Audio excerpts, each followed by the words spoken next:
Viewers, very warm welcome to another episode of V News English program Perspectives, in which we bring before you some of the most insightful perspectives from around the world on the most important developments happening today. So today, the world is again trying to recover from some very important statements, announcements, and meetings which took place in the Oval Office in White House. And President Trump hosted Indian Prime Minister Narendra Modi. So, in order to discuss its significance, not just for India-US bilateral relations, for South Asia, but also how US understands and views India under Trump administration, we are joined today by one of the leading experts and a leading Republican leader, Mr. Sajid Tarar. Thank you so much for joining us and sparing your valuable time. My pleasure. Thank you so much. Thank you. So let's start off by asking you that Mr. Modi has been visiting Oval Office during Biden administration as well. So in your view, what is different this time when Mr. Modi is welcomed by a Republican president? How does a Republican president view India and Prime Minister Modi differently from a Democrat president like Mr. Biden? The fundamental difference in between him and Joe Biden was part of the establishment. He had 50 years of political experience. He was sort of a bureaucrat. And here, within 3 weeks, Donald Trump has made all the decisions of foreign policy, internal policies, many things by himself, putting all of these norms on the side. For example, the Gaza decisions, eliminating US aid, eliminating many things. He's going through a process which we can say is shock and awe, and laying a foundation for the rest of his 4 years of presidency. Modi coming to the White House, of course, he's a fourth leader. Everybody comes right now in the White House, they are under pressure. They are sort of scared. God knows what is going to come out of it on the podium. Like you probably have seen, the Bibi Netanyahu was completely shocked when Donald Trump laid out his Gaza and policy. Also King Abdullah as well, I think. He was shocked as well. The Netanyahu was completely shocked, and he has mentioned that you have gone to the next level than Bibi Netanyahu in Israel. So the Modi was under pressure. And the top two things were on the agenda was energy and defense. India has one of the highest tariffs in the world. And if India maintains such tariff regimes and which dissuades and restricts market access to US products and services, then India should expect the same level of tariffs for Indian goods in the US market. The world has been abusing US. The world has been abusing, and in particularly India, he has said that they are abusing our tariff policy, and especially Donald Trump's very heart and dear product is a Harley Davidson, the motorcycle, and they used to charge 100% tariff on it. When I was thinking about Modi's trip to US, they have done a lot of homework on it. They started this homework during the budget speech, because the Nirmala Sitaram has lowered the taxes on cars, importing cars and cell phones, and at the same time the Harley Davidson. So they knew it. Who's the right hand of Donald Trump is a Tesla, is Elon Musk. So they wanted to please him as well. They did a very intensive homework before they came to Washington D.C. So they knew it. What kind of mindset he has. He's going to sell them things, and he will expect that the tariff will go down and America will be making money in the future.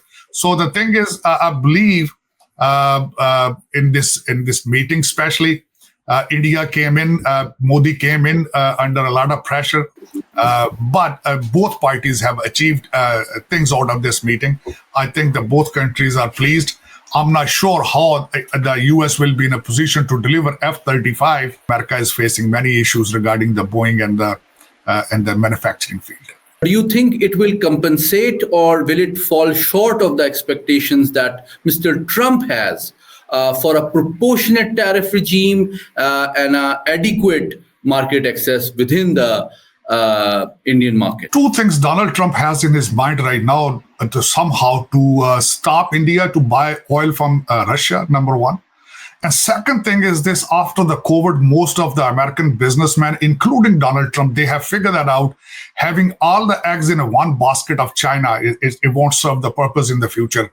So the thing is this, they want to move manufacturing from China, either coming back to US or going to India. You have seen it. The Tesla, Elon Musk, during this trip, President Modi had 6 meetings. One of them was with Elon Musk. And Tesla is right now, Tesla had a plan to build a plant there, a manufacturing plant, and that's what the top of their agenda. And somehow it seems like it that they will renegotiate all of these things based on the reciprocal size of the size or volume of the trade, and they will make it how to work. But the objective is to bring back manufacturing from China to US, or even then if they are not coming back here, they want the manufacturing moving from China to India. Mr. Trump expects to encourage, facilitate, and welcome those industrialists who want to assemble, manufacture, and install plants within the US so that the import bill is reduced, but it also offers employment opportunities to the American citizens. Definitely, like I told you, the number one priority right now is to increase the manufacturing within the US. China was building the biggest car plant in the history, and the American satellites, they have taken the pictures, they have shut down the construction of them plants due to the fear of the tariff. So the thing is, somehow he believes in it. Within his 3 weeks of presidency, he's achieving the goal of it. World is reacting, especially markets are reacting. A lot of Americans, they have, especially the left side, they are doing some propaganda. The prices, inflation will be going up. And he has addressed that as well, that in a short term, the inflation may be going up, but long-term benefits of these tariffs will be huge. And he's trying to convince the American people. But like I told you, not only coming from manufacturing coming back from China or India, even then, he wants to shut down the plants in Mexico and Canada. So that's his slogan of making America great again. He's determined to deliver that, and seems like it is working.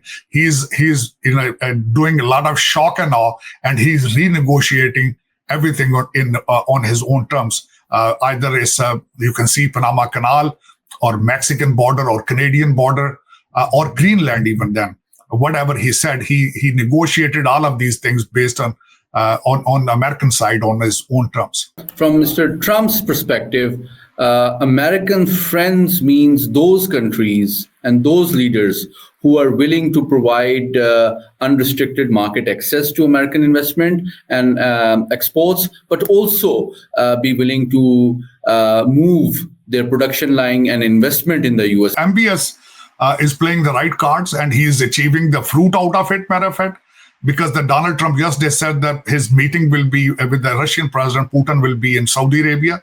So in my view, the Saudi Arabia is playing the right cards. He's on the top agenda, a good relationship, not only in oil and gas, but in artificial intelligence. Even then, one of the Saudi is interested in buying some portion of TikTok at the same time. So right now, it seems like the Donald Trump in Middle East is relying on Saudi relationship. And I think that you can say that it's working. Donald Trump is a businessman. He's a builder. So everything in his book is all financial and trade and growth or something. And MBS doing the same thing in Saudi Arabia. His vision of 2030 of the new Saudi Arabia beyond a petroleum product. MBS has perhaps read Donald Trump's mind better than anybody else by offering 3 things and moving quickly in the political domain, technological domain, energy domain. And he was one of the first world leaders to offer a very huge $600 billion worth of So the investment in the oil and gas sector within the US. He has offered his good offices for the peace talks between President Putin and President Trump, and has emerged as a peace builder in the Middle East, and also dovetailed his own liberalization and modernization agenda by cooperating with the IT industry, which is heavily influenced and close to President Trump. Definitely, artificial intelligence is the future. And MBS has announced a big investment on artificial intelligence long time ago. And right now you can see it the way the summit was concluded in France the other day. So the world is struggling towards the artificial intelligence, and MBS has made a big investment long time ago, more than 20 billion, and now I think they will be increasing the budget on it. And those are all these things that step towards the better future of Saudi Arabia. I noticed Tulsi Gabbard, who has now been appointed as the Director of National Intelligence, who has served for 23 years in American military uniform and has served in Afghanistan and Iraq. She has warned that the rise of global terrorist movements in Afghanistan is due to the mistakes made by the Biden administration. What's your take on that? I think the President Trump is very hawkish on Afghanistan, especially Taliban. Right after taking over his oath, he has addressed that we have left a lot of valuable equipment in Afghanistan and we want them back. And he's very serious about it. How they achieve this thing, that's a very big question. But he's very hawkish, very important. And as you know, the Republicans, they are always believe in a stronger Pentagon, stronger army. And number one task right now, Donald Trump has it's a Pentagon being demoralized. So I think he has to work on it. He has promised it. And he's doing it already by appointing a nice army gentleman. Not only the Tulsi Gabbard, he won't tolerate the terrorism, but Taliban and Afghanistan definitely will be discussed soon, very soon. More than 700,000 illegal Indian migrants are in the U.S. and U.S. sent its military aircraft carrying 104 illegal Indian migrants recently to Amritsar.